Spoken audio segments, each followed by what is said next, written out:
Okay, Senator Esteves. Thank you, Mr. Chairman.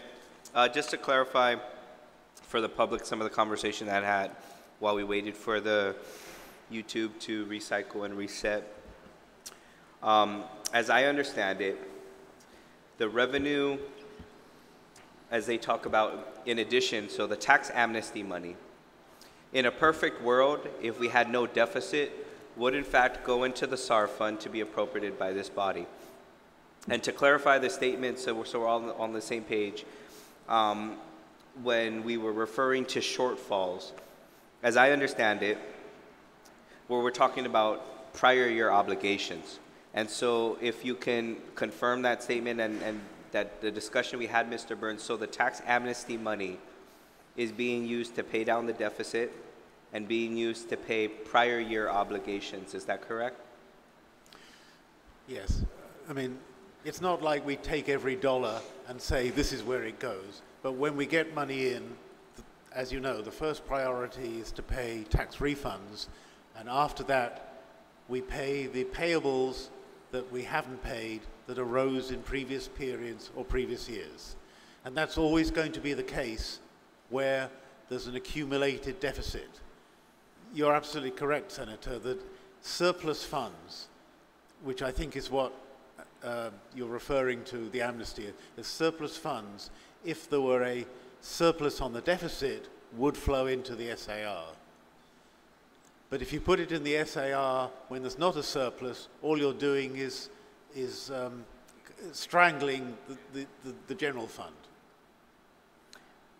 And I see, and because we do have vendor payables, we do have things owed, so potentially spending that money when we have previous debts could definitely work against the government, especially, and would anyone be able to comment if that would work against us in a lawsuit? I'm sorry, could you repeat that? So if we have a past deficit on vendor payables and due outs, let's say we had the money in excess of what we budgeted for, in excess of our projections, and we spent it. So for example, if I had a huge debt to somebody and I went out and bought a new Lamborghini instead of paying that debt, does that work against the government? Could anyone answer if that would work against the government's position if we were to get if someone was to take us to court for those non-payments? Well, yes, and I think we're all prudent people, and we're not going to do that. I mean, it's not like we're going to go out and buy some big asset when we still have prior year obligations or prior month obligations to pay. I reference that because that's not just the executive branch. I think looking and taking a look at the SAR now moving forward, this body too can potentially, quote unquote, appropriate the SAR money to the Lamborghini as opposed to paying our debts and making good on those debts. So, you know, I thank you for the clarification on the statements and helping me understand that with regards to the SAR and the tax amnesty, that regardless of what we passed, the deficit is going to continue to follow the government. And I think it's important also to note that with 323, unlike previous year budgets, there is no 3% reserve for deficit reduction. Is that correct, Mr. Carlson? So anything in excess, considering there's no reserve to pay down the deficit, I think the accumulated deficit is just going to stay with us if it's not accumulating further, with no ability to pay down that deficit because that reserve has been taken away, one. And if we were to appropriate the SAR money, it would take away any excess collections, would take away, going to operations, would take away any ability to pay down our deficit. And thank you for the opportunity to clarify those points. Yes. Thank you very much, Senator. Senator Camacho said she was clear. Okay, Senator. Thank you, Mr. Chairman. In light of the responses from the panel, I believe that all of our questions may at this time have been satisfied unless there are any other. And I have a series of motions. My first will be to motion to dismiss the panel. Question. I only have one question.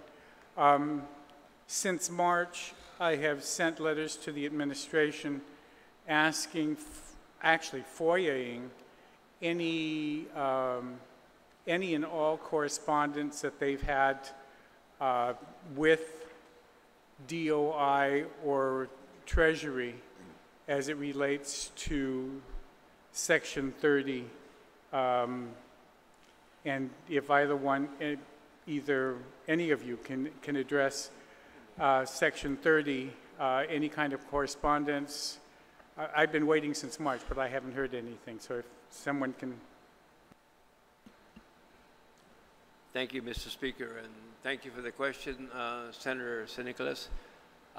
Just the other day, in response to the ordinary time frame associated with the request for Section 30 money from DOI, we sent a letter out requesting for $78.5 million. The $78.5 million was based upon historical collections that we had received in the past, but more importantly, being able to take 75%, I would say 80% of the data that we have available to us, which came up to about $73 million, absent some missing data that we didn't have right now, which gave us the comfort level to be able to ask for $78 million.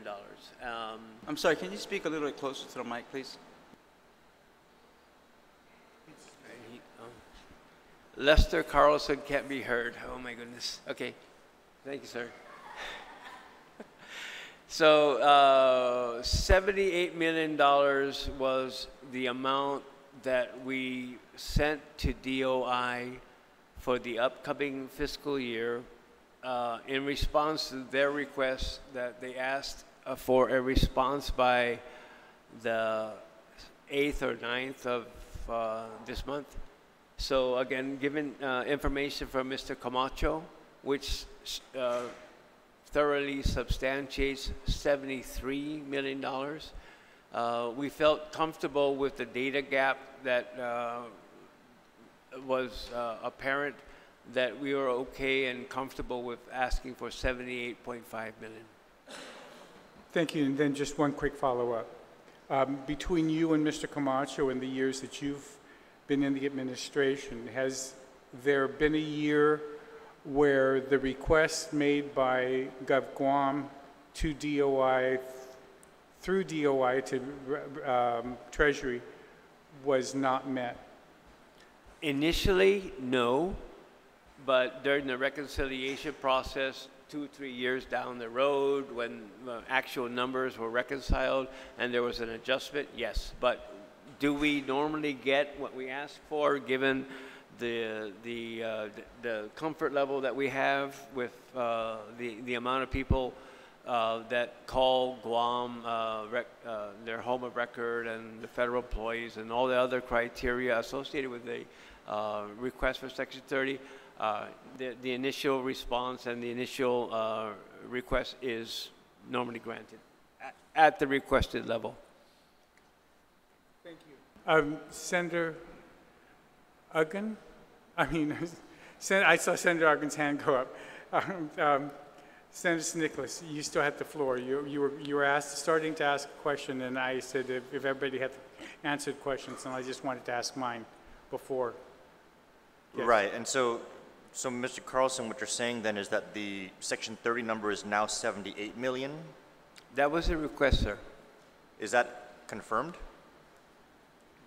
Yes, the request went out at $78 million. But we did, if you're asking whether or not we received it, no. But that was the request. That's the ask. But I know that in our budget, Mr. Chairman, we budgeted at 68. So Yes. What figure are we working with on Section 30 at this time, Mr. Chairman? In the budget, we had put 68 because that's the number that we had used last year. But and that's the reason why since March, I've been asking for any correspondence. And I understand from Mr. Carlson that they had made the request from Gov Guam for 78, and just so that it goes on the record, When was that request sent to DOI Treasury? 2 days. If you would put it on the record. 2 days ago. Okay. Mr. Chairman, Sen- I remember our Section 30 figure for FY 2018 was originally 78 million. And then I think we adjusted it downwards to 68. Why did we adjust it downwards to 68? It was reduced down to 68 because we thought that there was still a $5 million each year that we wanted to take into consideration the possibility of it being the reconciliation was going to be, we owe some money as I understand it. And then a second part of it was that for the last 2 years, we've been thinking that with the war claims that this was the year that they were going to take that money out, but I have no idea if that is, and so that's why we put it at 68, but if their request is at 78, we may have to reconsider. So we dropped it down to 68 last year, adjusting for war claims. We originally were working at 68 for this year, adjusting for war claims, but the request went out for 78. So are we not reconciling war claims into, are we not considering that as something that's going to be paid? Do we have new information that war claims are not going to be paid this year? Bill 323 does, but the request from the administration is the full 78. So I'm just putting it on the record. Well, I mean, that creates a double-edged sword for me, Mr. Chairman, because if we're requesting the full 78 and they receive that before the end of the fiscal year and they're able to spend it as cash, and we actually needed 10 million of that for war claims, how are we going to pay the war claims? That would have, Actually, we don't pay it. We don't pay it. The foreign. yes, Mr. Carlson is saying the Foreign Claims Commission will make that payment, but it was supposed to have been reimbursed through Section 30 in the Act. We've been trying to set it aside for this last fiscal year. How much did we received the full 78 in spite of? Yes, that's correct. So for in spite of the fight that we had last year about 68, 78, though we put 68 in the budget that passed, they received 78. Again, this year I'm putting 68, they received 78. And so, and we're spending the full 78? We've spent we spent the 78 in 2018. Correct. And we're projecting to spend the 78 in this fiscal year this current fiscal year?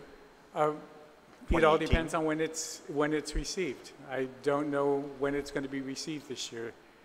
So that's why I was surprised that it was just the 8th of August that they sent the letter, because it's usually earlier, because we have received it earlier we've received it as early as August, and sometimes it's as late as mid-September. So if we're getting the full 78 and we're spending it all, how are we going to pay the war claims? I can't. Yeah. From my understanding, Senator Nicholas, the Foreign Claims Commission will be funded by the delta between what it is that we request and what it is they believe is appropriate. They'll bank it, and then based upon the claims that our Manunku have been filing up until the end of the filing period, which I think was this summer, they'll have a fund source to be able to pay that from. But absent the administration believes that the floor is in excess of $100 million, despite some media reports and other assertions to the contrary. So we felt, again, comfortable with information from Mr. Camacho that we at least know that we should have $73 million as the base with a data gap of $5 million, which we felt would thoroughly support our $78 million request. Whether or not the War Claims Commission or the Department of Interior then takes our request and says, thank you very much, but we're going to take X amount of dollars and fund the war claims. We're not all that certain, but we felt that it was incumbent, based upon the information that we had, to be able to ask for the higher number as opposed to deviate from what it was that we thought was a number lower than we continue to feel is appropriate. Excuse me. Senator Uggan, Senator Morrison, then Senator Nelson. Thank you very much, Mr. Speaker. I have, first of all, very enlightening in terms of the line of questioning and the figures that have been shared and the actual cash that was received. But Mr. Burns, if you recall very distinctly, I did request some information with regards to a big ticket item that you're looking at possibly extending into the next fiscal year. So did you get a confirmation as to whether in fact that particular written communication to the insurance carriers could be shared with members of this body? I'm sorry, Senator, I didn't quite... No, you committed that after your insurance committee meeting at 2 p.m. that very same day that you were going to report back to the Speaker as to whether in fact the written communication to the insurance carriers on extending the insurance policy into the next fiscal year, whether that is releasable to members of this body. I did send it to the Speaker. Yes. Oh, you did? Yes. Okay. Then, Mr. Speaker, if I could please request a copy. Okay, I'm sorry. I thought everybody saw that it was run in the newspaper. Okay. Thank you. Thank you, Mr. Burns. And I apologize. Okay, Senator Morrison, then Senator Nelson. Thank you, Mr. Chair. Mr. Carson, again, you were, or Mr. Chair, suggesting that there's a potential to adjust this Section 30 monies, but do you have information, Mr. Chair, that given what's been coming in with the applicants for war claims, where we stand or what those estimates will be?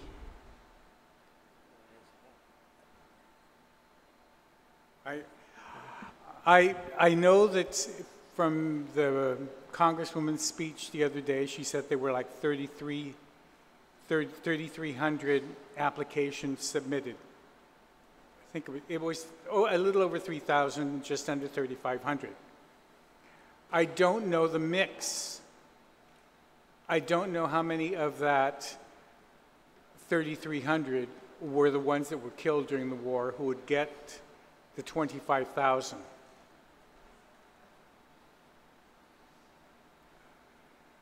So, because I don't know the mix, I can't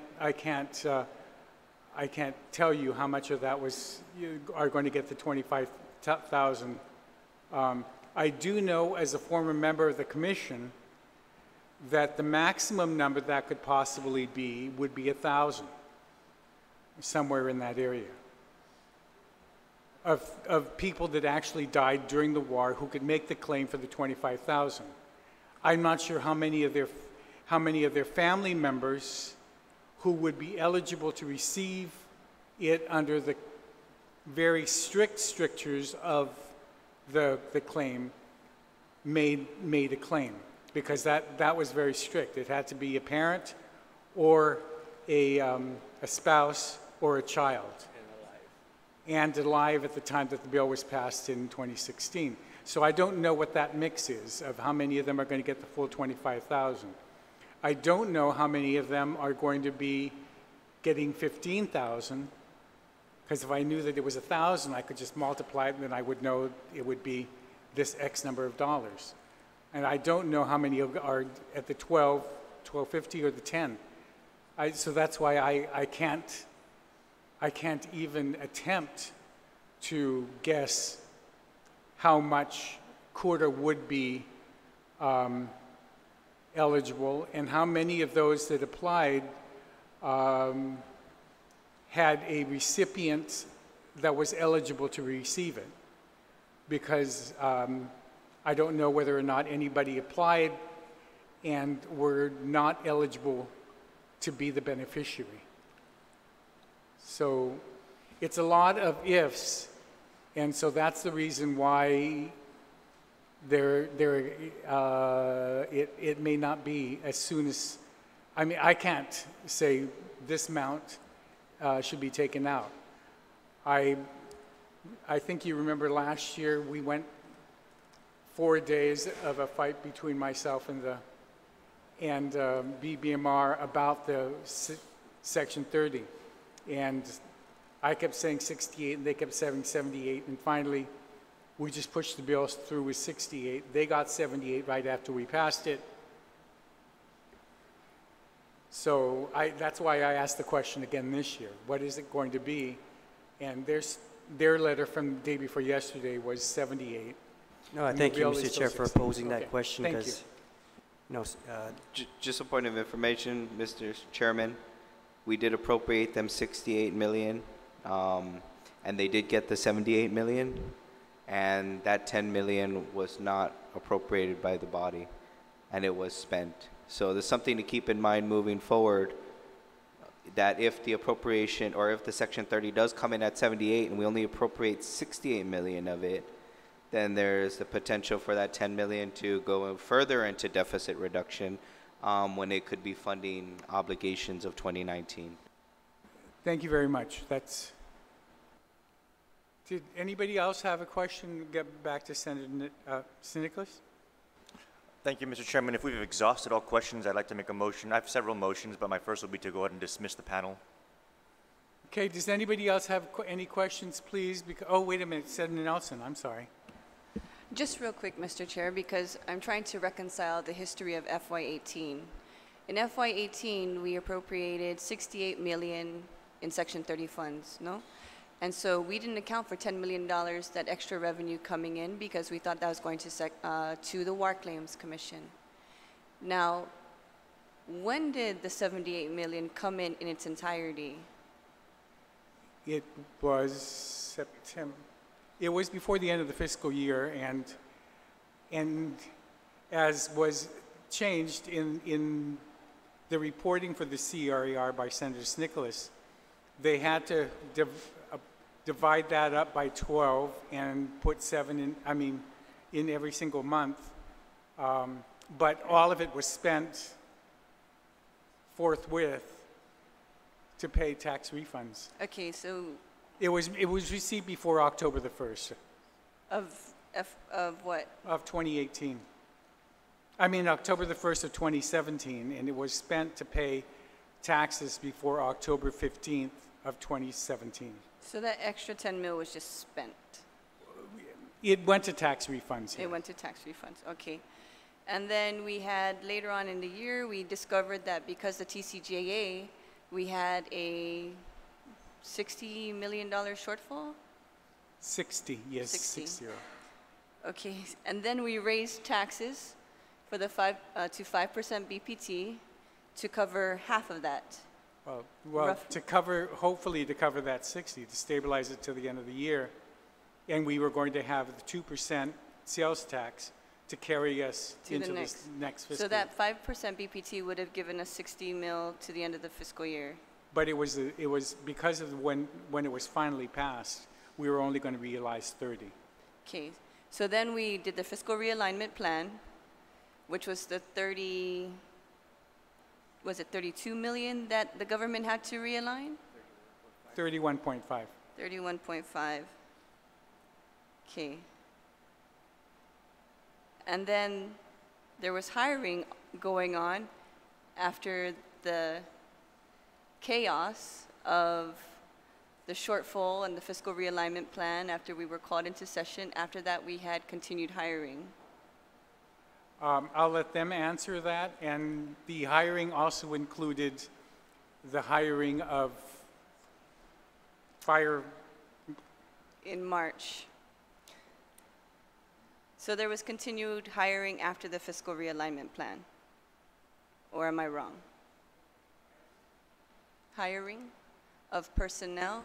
Yeah, thank you, Senator Nelson. I signed off on all the GG1s for government employees in the executive branch. I have made it a practice because of the Tax Cuts and Jobs Act to only sign a GG1 that is replacing somebody. So if somebody retired, resigned, and more importantly, the department under their reduced fiscal realignment plan budget can absorb that employee's salary, the replacement person, then I will sign it. So my staff does an analysis that will take two things into consideration. One is if they are leaving and what their payout is for their accumulated annual leave. If they are retiring and they're on a DC plan, it's their accumulated annual leave if they're not applying it towards retirement credit, and then 50% of their... So how did you hire 45 fire recruits when some of those retirees in the fire department were not set to retire until September of this year? Again, ma'am, we did the projection to be Oh, able it's to a understand. projection. Yes. Okay. So to be able to ensure that there was sufficient funding. Similarly with the police department and the augmentation of the COPS grant that would allow for the... And how much did the tax amnesty bring in? How much did the tax amnesty bring in? All right, we have one more. Okay. If you guys want to bring it up, we can talk about it if you want. Let's talk about how much the tax amnesty brought in.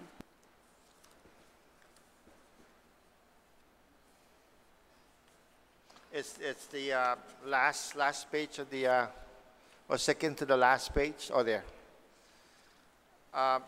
Again, when we started our amnesty back in May 7th,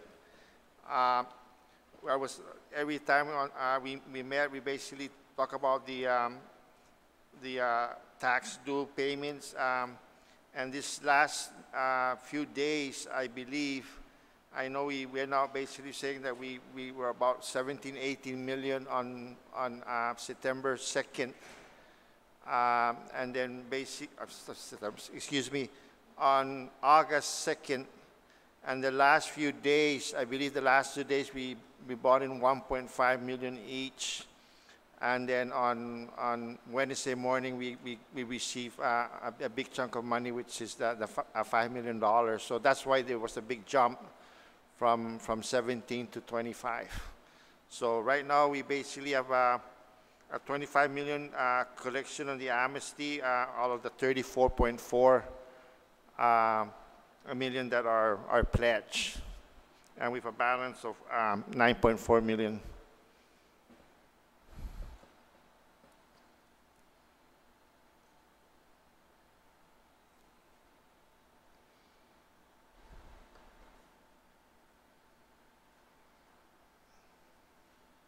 So if there's any questions, I have the percentage of each category that's been collected. So we're at least total of all the taxes, we're about 73% collected. And earlier I mentioned about the allocation between delinquent non-file and accounts receivable, that we talked about that earlier. It was 14 million on the receivables, existing receivables, and 18 million on the non-filers.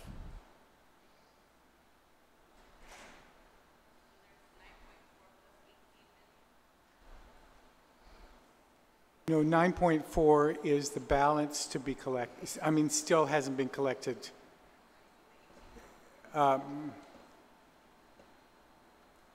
To include the 18 million of non-filing? Yeah, I guess in previous So 18 meetings. plus 9. Yeah, in previous meeting, they wanted to know what's on the receivable, so I asked my staff to run that report.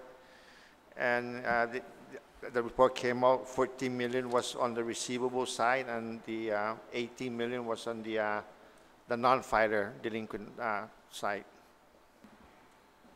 Of the $32 million that was going to be collected in amnesty, 18 of that was Pledge. Pledge. Yeah, pledge, yes. But And because Mr. Speaker, I thought right now there's 9 million left right now. So if you want to go down step by step, you look at what's pledged is the tax due. There's 33 on the income tax BPT category, and only 1.3 from the real property. So if you add that, it's a total of $34.4 million. And each category has a payment. In income tax, there's 16.5, BPT 6.9, use occupancy tax, limited gaming tax, which is a different tax, about 649,000 has been paid out of the 1 million. And then total income tax is 33 million, and 24 of that has been paid, which is about 8.9 on the income tax that's outstanding that can be collected between now and September 5th. And then on the real property, this real property is kind of, you know, we're trying to update the numbers, but it's at 1.3 right now.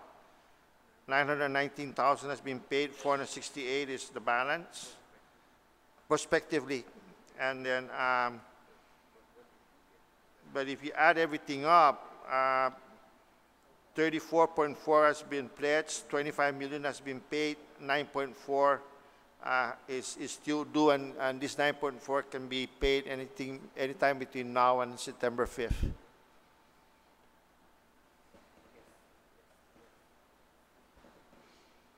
Yes.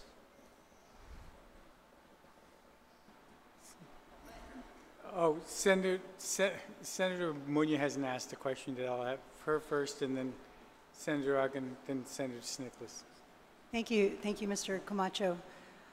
If maybe you can just help me understand how you can call it delinquent if they haven't filed yet. You're saying delinquent non-filers. I don't know how you can put the two together. If they non-filers, how do you know they're delinquent? I'm just curious. Well, the amnesty, you know, when we offered the amnesty, it's basically offering everybody. It's open.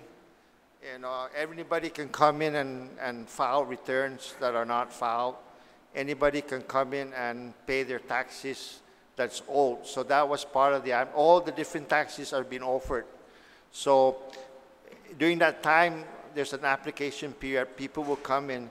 The reason why we know there's delinquent non-filers because people come in with their returns between that May 7 and all the way to present, and they say, until the end of the application period, they came in and say, here's my return, I'm filing it now, I owe you $1,000, here's my $100. So that's the non-filer. The existing receivables people are there already. They come in and says, okay, I owe you $5,000. Basically, I want to pay that $5,000 tax, and the interest and penalty is, let's say, $2,000. So if they pay that $5,000 tax and they paid all their taxes at the end of this amnesty program, then we get to abate that interest and penalty upon full payment of their taxes. So it's open, whether it's for receivable or for any taxes that are owed. Thank you. I was trying to understand the terminology, delinquent non-filers. The delinquent non-filer, and John can correct me. Yeah. Say I didn't file in 2012, 2013, 2014, 2015, and then they opened up this amnesty. Mm-hmm. I come running in and say, before you come in and really slam me, I'm admitting that I haven't filed in these 4 years. Okay. Here are my tax returns that I should have filed during those years. Okay. So those are the non-filers who were delinquent for those years. Okay. I was trying to understand that. Thank you. Thank you very much for helping me understand. I have another question for Mr. Burns. Maybe he can help me. So I was told that the like accounting boards don't classify accounts receivables as new revenue. And because it seems that that's what we're doing, classifying prior accounts receivables or appropriating it, would this affect our bond, our credit rating, Gov Guam, say for example, for what our credit rating would be to Moody's I'm just wondering, and if it will also affect our future bond issues for our utilities or autonomous agencies. Well, yes. If I may, Senator, autonomous agencies, the recent very successful Port Authority of Guam issuance, GPA, GWA, the airport, all of those entities are rated based upon their performance, their revenues. So those entities will not be affected by anything that transpires here or be affected by the Tax Cuts and Jobs Act. We have, I think, Mr. Hernandez, if you can help me out here, maybe a nominal amount in a general obligation bond that expires pretty soon. And I think we've transferred everything else that we had to BPT, and those are rated very well. I think the issue may be for the future with Simon Sanchez, on what we do with Simon Sanchez. But I think the existing bonds and the existing covenants and the coverage rates are okay. It's just the future encumbrances of debt that may be tainted by what it is that we have as far as the actions that we're taking now. Thank you very much for enlightening me. I'm trying to really balance out compromise and consequences, and that will help me to determine where I proceed from here. Thank you. Did you have a question again, Senator? Please, thank you very much, Mr. Speaker. And I guess this is a follow-on to some of the tax amnesty questions. Understandably, the $25 million has already been expended. How much of that has been applied towards tax refunds?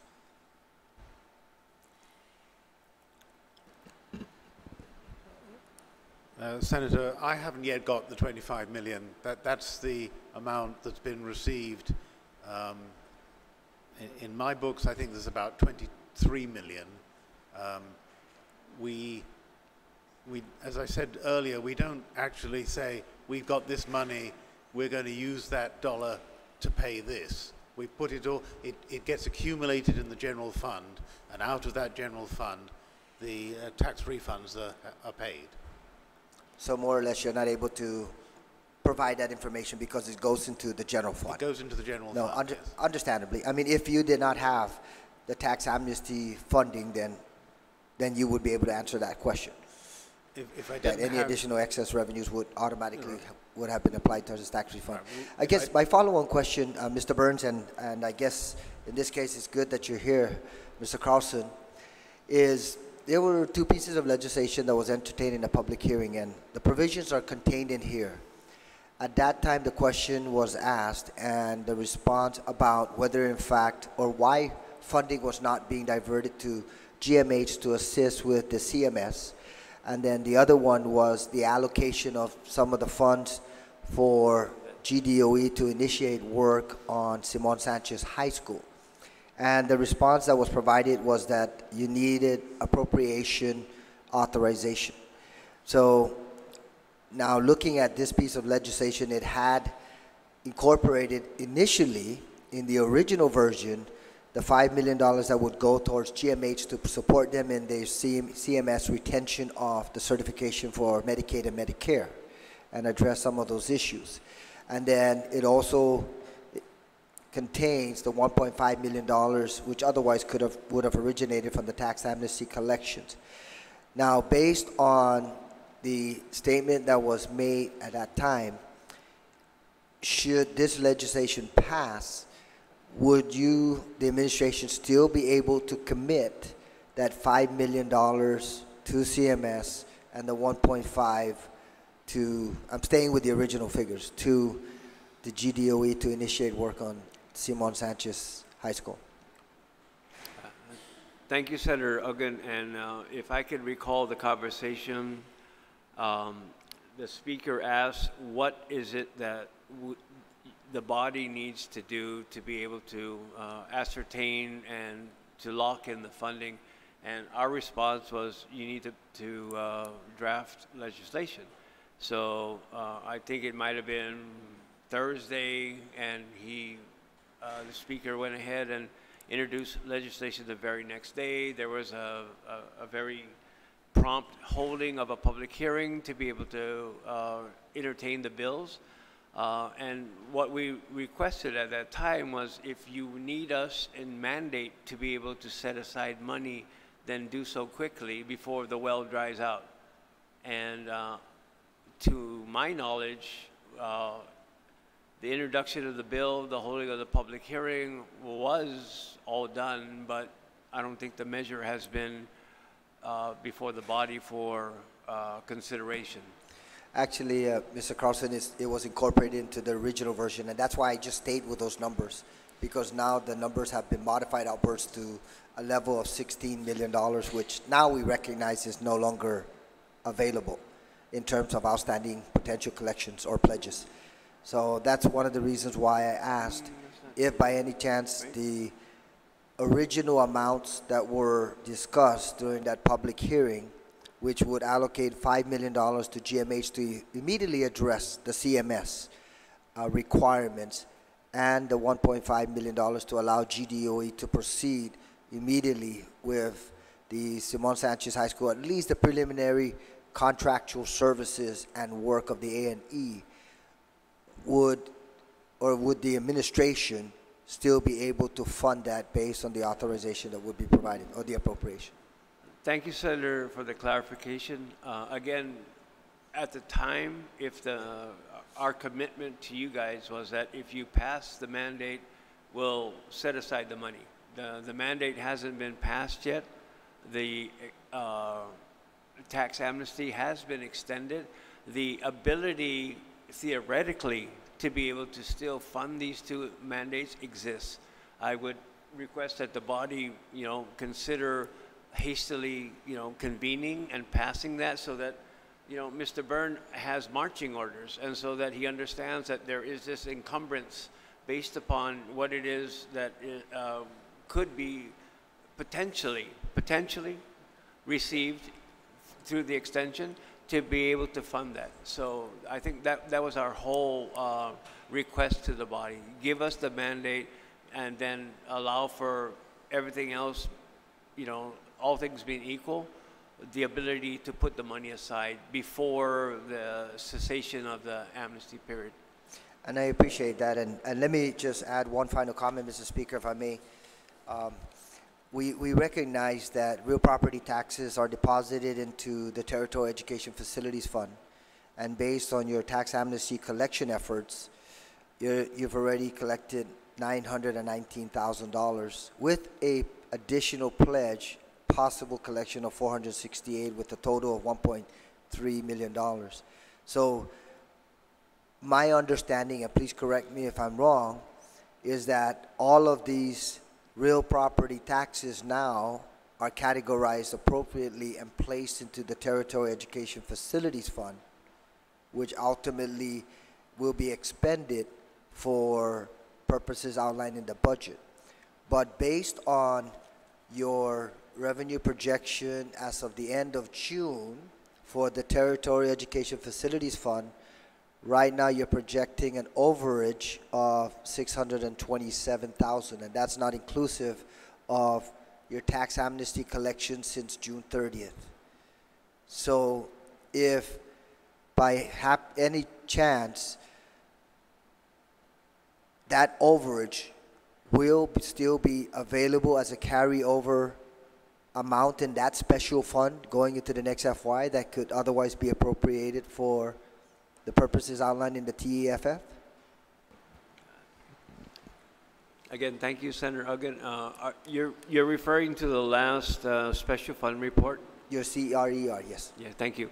We do have 3 more months left in the fiscal year to be able to project where we end up. To the extent to where the collections exceed the appropriation, I will defer to Mr. Byrne on the application, because I think, and again, just, my understanding is that given the deficit, it's cash, and the application of the cash to pay prior year obligations may transpire, but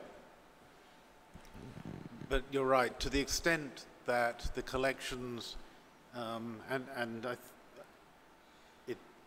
we've just got about $1 million in excess, and a lot of that was in the last few days.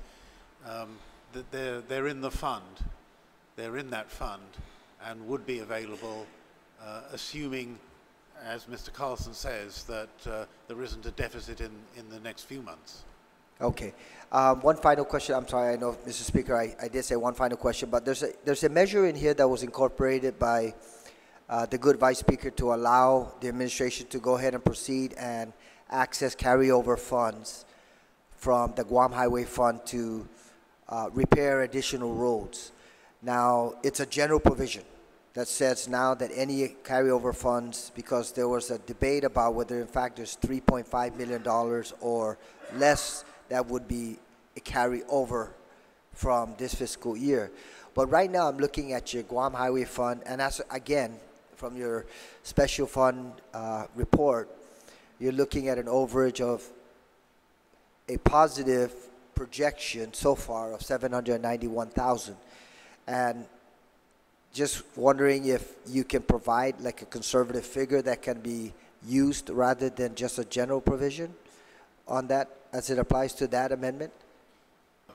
Well, after I had the question from Senator Lahi, I looked at the amount in the highway fund. Can you move the mic closer so we can hear you? Sorry, I have to pull it over the papers. I looked at the amount in the a chocolate one. I'm still thinking about that. At the end of June, there was just under 2.6 million cash in the highway fund. Okay, I'm sorry, then this number is above the tracking projection based on the budget. So, okay, so now I can transpose the two. You're looking at 2.5 additional that was collected that's still in the fund, but then this would be above the appropriated amount. So thank you for that clarification. Yes, sir. Thank you, Mr. Burns. Thank you, Mr. Carson.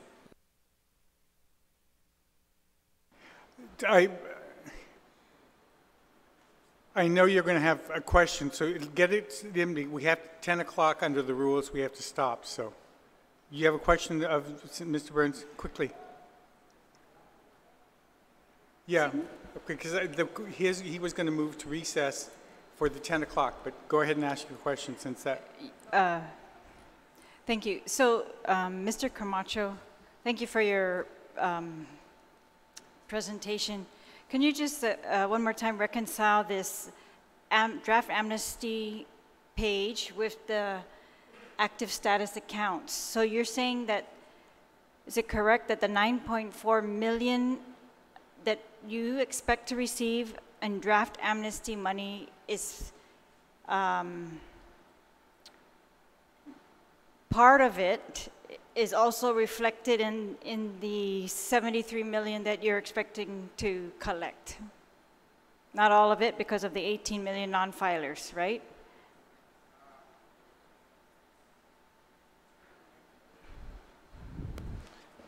Okay, I believe, I'm trying to figure out when we got this report, I think it's as of the recent one, because I have August 6th, so any payment that is made, we reduce that $14 million account down, in other words. The allocation of this 33 million that was pledged, we actually looked at how many, the receivables of that, 14 million of that, 33 is from accounts receivable, And the 18 million basically is people that are coming in that have not filed returns from 16 and prior years. So as far as if any of that 14 million that have been paid, then it's not part of it anymore. So, well, so what, we'll use the 14 million of the 34, Okay. right? Okay, so 14 million of the 34 is the same as 14 million of this 73 that you were counting as receivables, or has this been updated? No, the receivables that we have is as of June 30, I believe. So it cuts off at June 30. So it does not reflect anything after June 30. Okay. In other words, when we ran the receivable, I think we want to make it consistent at all reports as of June 30. Okay, so we had previously in our budget document kind of estimated an additional 20 million from these receivables and appropriated it out.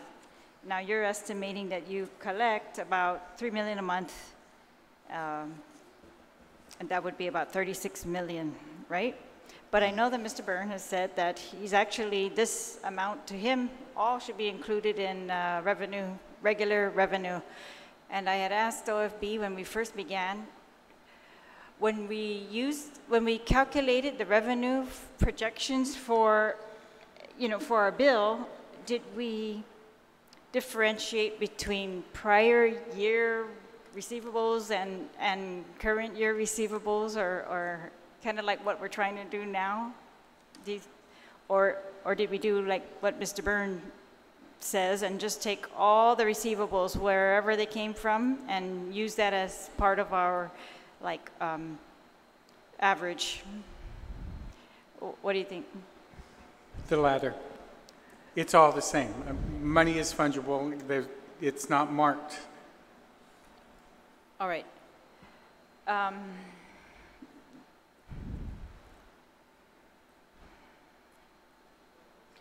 All right, the other question I had, Mr. Byrd, has any of the money, I know we asked you this at the last hearing, but since then or any time, has any of the, have you sent any money or transferred any money over to GMH to be used for the CMS repairs or whatever projects that they need to do to comply? As Mr. Carlson said, that money hasn't been appropriated by the legislature. Obviously, we send money to GMH in the normal course of events because we're paying allotments, we're paying Medicaid and MIP claims. And it's basically up to them how they spend that money unless this body appropriates that specific amount, and then we would disperse that accordingly. And what about the extra 10 million in Section 30 then that you received over what we appropriated? Did any of that go to GMH in addition to their regular appropriation? Well, that money, Senator, was received last September. Yes. As far as I know, that was spent, it went to the general fund and was spent by the general fund. Right, well, it should have been spent according to our appropriations, right? And, okay, so none of that extra money went to GMH. Just GMH only received their regular appropriation in 2018. Yes. All right. Do you think GMH needs any extra money? Do you think that that's an urgent thing that they need during 2018? I think over the last 2 years, I don't think anybody would be surprised that GMH needs money. It needs money for operations. It needs money for medical equipment and capital.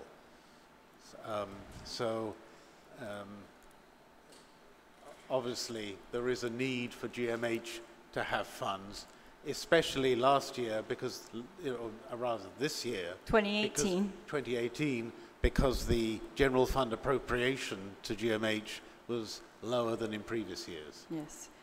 Well, that is surprising to us, or at least to me. I don't know everybody else, but for me, it is very surprising because, yeah, there was that extra 10 million in the Section 30. There's been this amnesty money that comes in, and all right. So one more thing, Simon Sanchez, how I read the law on how Simon Sanchez is supposed to be funded. How it's supposed to be funded out of a set aside from the real property taxes. Is that correct? Madam Vice Speaker, only upon the execution of a lease. So if you read the... right, but it's supposed to be from a percentage of the tax receipts, right? Once a lease is in effect. Sure. If there's no lease... So how much do you estimate that amount to be? I think it's actually set in legislation. Right. It's not a percentage, it's a dollar amount. Okay. Yeah. So, all right, then, so that money has not been set aside ever. Is that what you're saying? Because there's no lease. Okay, so for this current fiscal year that we're in, 2018, that amount, it's not being set aside, and so where's it being spent? It's being spent as part of all the regular 2018 TEFF appropriations? That's correct, ma'am. And until such time, similarly with the T's and lease and other encumbrances of the government of Guam, once there's a hard obligation to pay, then that money should be taken off the top, and then the appropriations then follow with the availability of cash.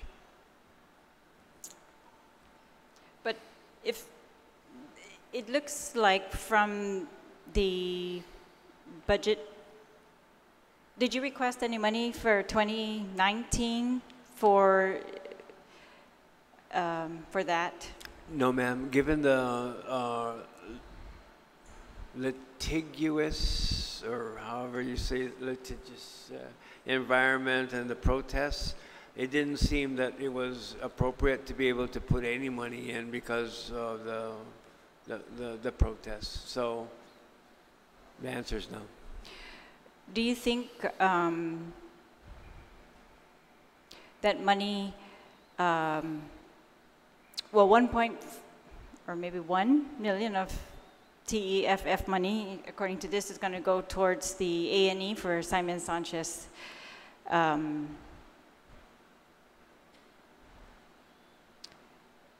Do you remember the amount that it was supposed to be? I can't remember it right offhand. What that amount that could be used for Simon Sanchez? 6.1. Thank you.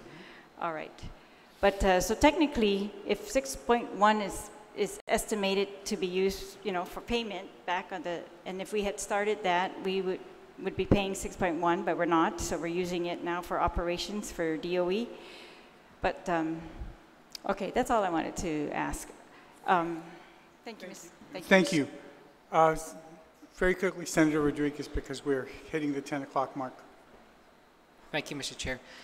Just to follow up to the tax amnesty proceeds, from my recollection, when we did have the public hearings, what was anticipated was 16 million. What was anticipated to come in was an additional 16 million, the balance of what was anticipated. And so you've received now about 25 million, and you are anticipating 9 million, and the 9.4 million. And so the question earlier was, what could be available for Simon Sanchez and the hospital? But if you receive this 9.4 million before we pass anything, technically that can all be wiped out, and so whatever we appropriate and pass in this budget won't be made available. Is that correct?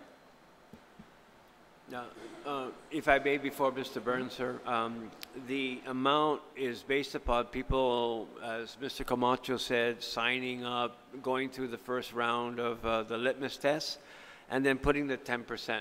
So his presentation is based upon people following through with the full remittance of whatever their litmus test amount is. As you said, because I heard you earlier on in the week, we had to extend the amnesty because there wasn't the wherewithal. So we have an issue with the potential for future revenues to be secured from the amnesty simply because you have a situation where maybe their heart is in the right place, but their pocketbook is a little short. Okay, so, but whatever does come in, it's used immediately. Mr. Burns? Yes, Senator. As I said before, that in this deficit condition, money that comes in generally goes out because there are liabilities to pay.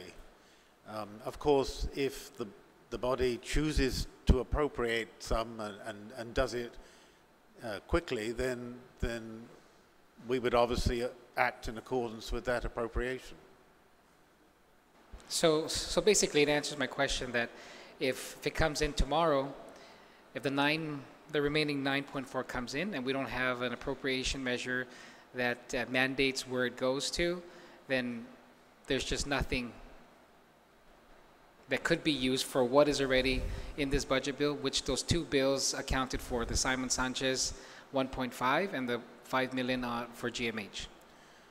The body could still appropriate money, from the general fund to... From where? Sorry, from the general fund to satisfy that obligation if it so choose. But yes, we really, it's not like it's a choice. There's a liability to pay, and if the money comes in, we would want to pay it. But it would be real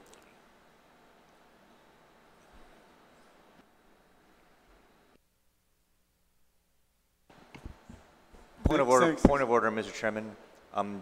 Our standing rules restrict us from continuing past 10 p.m. Is it public law or standing rules?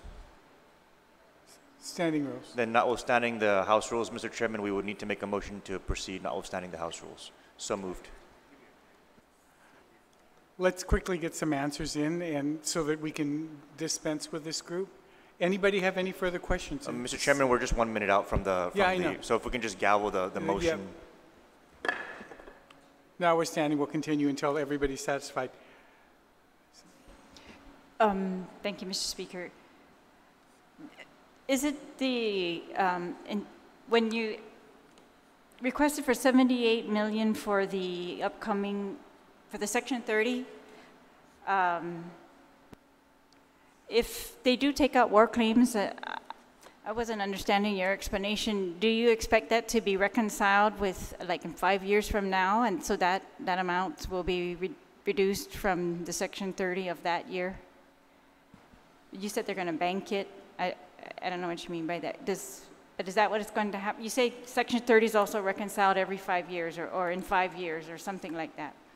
So is that what you expect, that we will use the 78 million this year and kind of pay it out in the next 5 years whenever they get around to reconciling that? Thank you, ma'am. This is uncharted territory, so all I can tell you is that the administration's requirement to put in a request with ample substantiation behind it was done. Whether or not the War Claims Commission and the federal government decides that they need to take an amount of money and take it off the top and remit the rest to us, I can't tell you. All I can tell you is that we felt very comfortable in asking for the 78. Any other question? Any other question? Thank you. Oh, Senator Nelson? Just real quick, Mr. Speaker, one last question. Mr. Carlson, is it correct that generally speaking, the amount you request in Section 30 is granted and reconciled at a later date, meaning if this year's Section 30 money ought to be lower, the U.S. Treasury offsets what we might owe with amounts from later years? If the request is not grounded in substantial backing, then we wouldn't put it in. So yes, you're right, but the due diligence on our part to be able to substantiate the amount so that we can mitigate if there are any repayment abilities because of our willy-nilly kind of requests on the high end.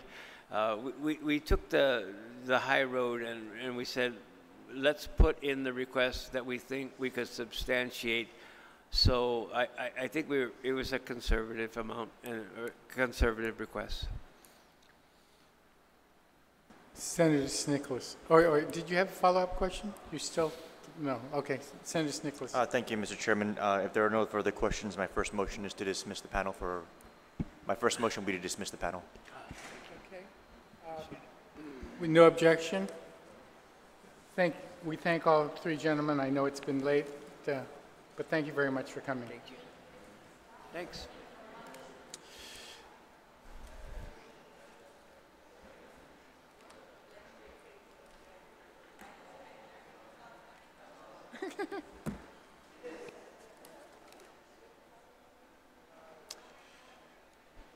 Mr. Chairman, we'll just afford them a few minutes to go ahead and vacate the hall.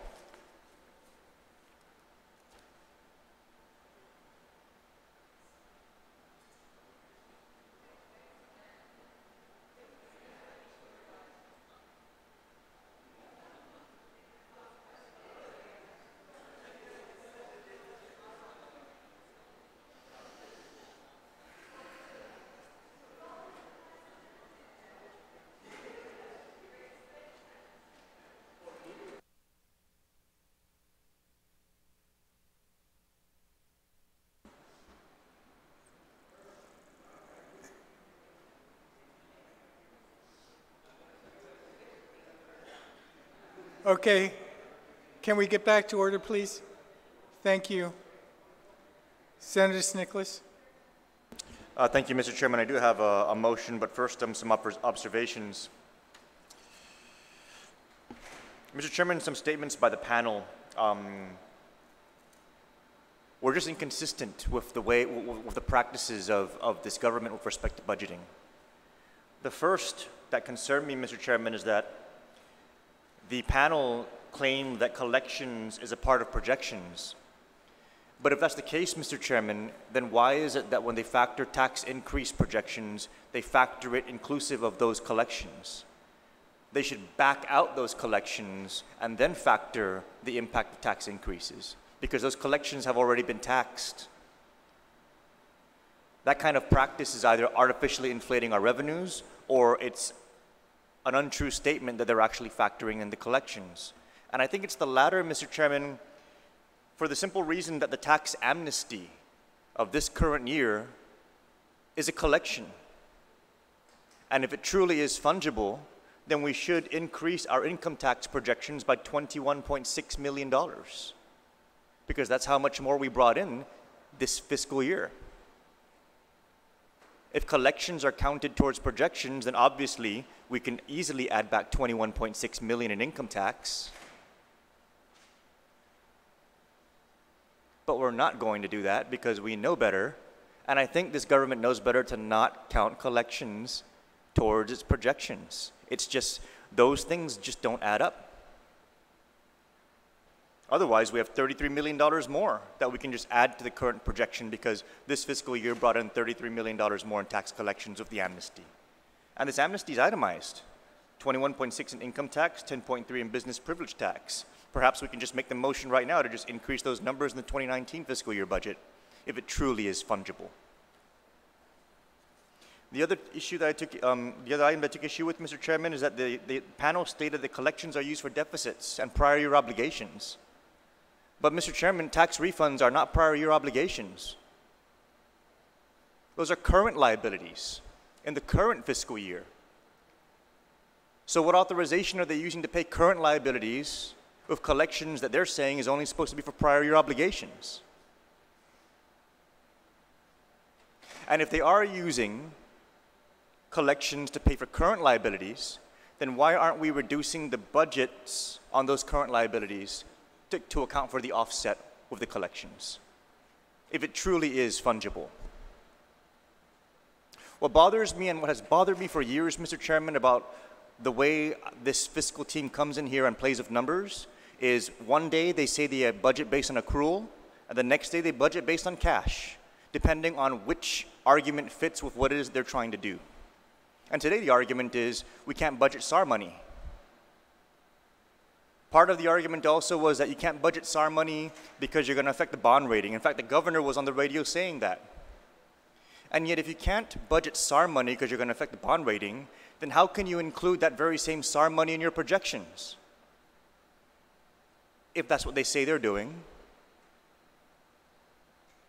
If collections are included in projections and you're budgeting for it and it's not affecting the bond rating, then how would it affect the bond rating if you were to just itemize it and include it in the budget anyway? And so, Mr. Chairman, all those inconsistencies are just underscored by perhaps the biggest inconsistency of the night when they say, if you just give us the mandate on how to spend tax amnesty, we'll follow that mandate. Mr. Chairman, we give them a mandate on how to spend Section 30 money every budget year, and they never follow that mandate. And so while members of the body wanted to bring the panel in and ask them a whole bunch of questions over the past 3 hours, all I've been doing is writing down a whole bunch of inconsistencies that just further underscore why I'm not confident that their claims that they're unable to collect this money in order to fund operations is accurate. Mr. Camacho's made it plain that they can collect $3 million per month, which is $36 million a year, $24 million on a conservative basis, and all we're talking about is $20 million of a master figure of $73 million. And in their own PowerPoint presentation,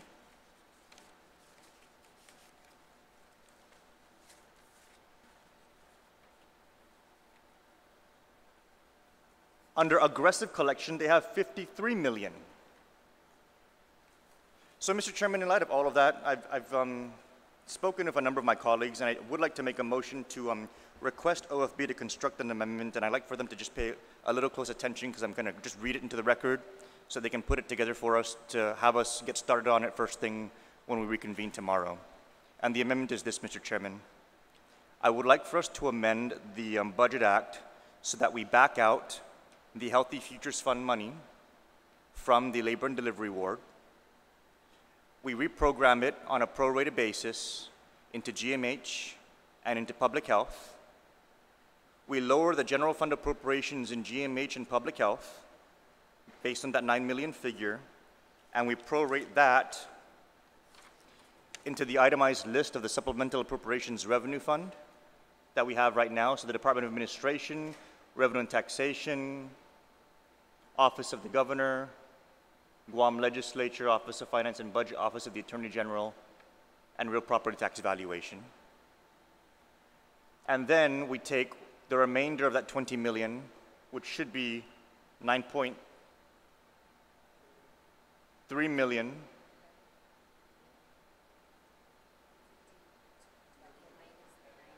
Right.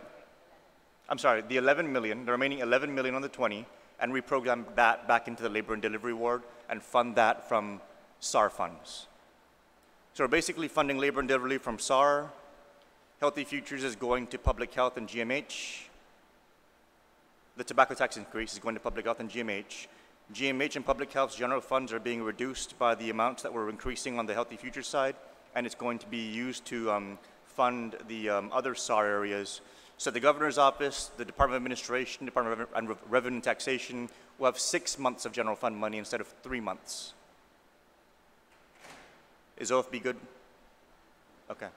And if they can work on that for us to be able to work with tomorrow, I've been in communication with some of my colleagues, and we may have support for that amendment. Additionally, Mr. Chairman, and I guess this is just a parting note, this body needs to reconcile what we're going to do with tax amnesty money. Are we going to consider the $9.4 million as something we're still going to try and budget? Are we going to take the administration's word that they're going to set aside $6.5 million for CMS and $1.5 million for Sanchez? Or are we going to assume the entire amount is foregone? That's something that we can discuss when we reconvene. But if OFB on that request can construct that first amendment that I requested for, I would like for that to be our first order of business when we reconvene tomorrow. And subject to any other comments, a motion to recess until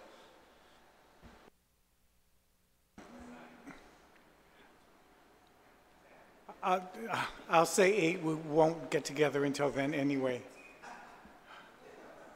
Mr. Chair, Mr. Chair, I'd like to proffer an amendment for discussing the tax amnesty money, because it has already been... All right, just hold on. Okay. His hand went up first, and then you can... Thank you very much, Mr. Speaker. Mr. Speaker, I think one of the things that, especially we're going to continue to recognize the SAR, the Supplemental Appropriations Reserve Fund. One of the items that we may want to consider is going into the establishment or the mandate that establishes a SAR fund and ensure that the accounts receivable aging summary of anything, let's say in excess of 2+ years, that any such collections be deposited directly into the SAR fund, because otherwise someone called it a phantom or a ghost accounting. But if in fact it's specific in nature in terms of any outstanding receivables and collectibles and is redefined in that specific fund, then it would require that these funds be deposited to the SAR fund.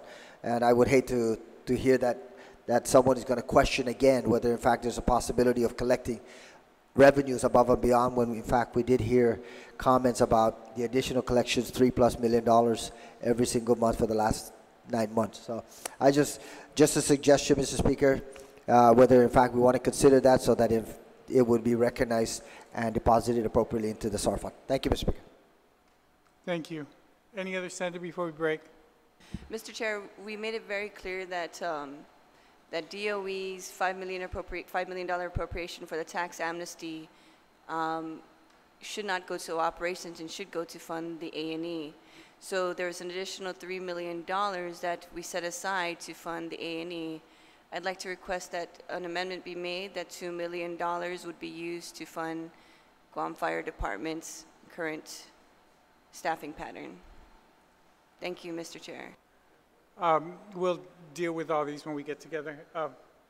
Just a comment, Mr. Chairman, before we close out or we entertain a motion to recess, and I'm sure my colleagues will stand with me, I'd like to recognize the staff of the legislature who were working late into the morning and up to now, and you know, I do apologize and appreciate the time that they're taking away from their families, and I just wanted to extend that before we close out the evening. Thank you very much, Senator Esteves. It's true. This staff has been working almost 24 hours now. So if I could, I'll recess. I'll set it for 9 tomorrow morning. All right? Yes?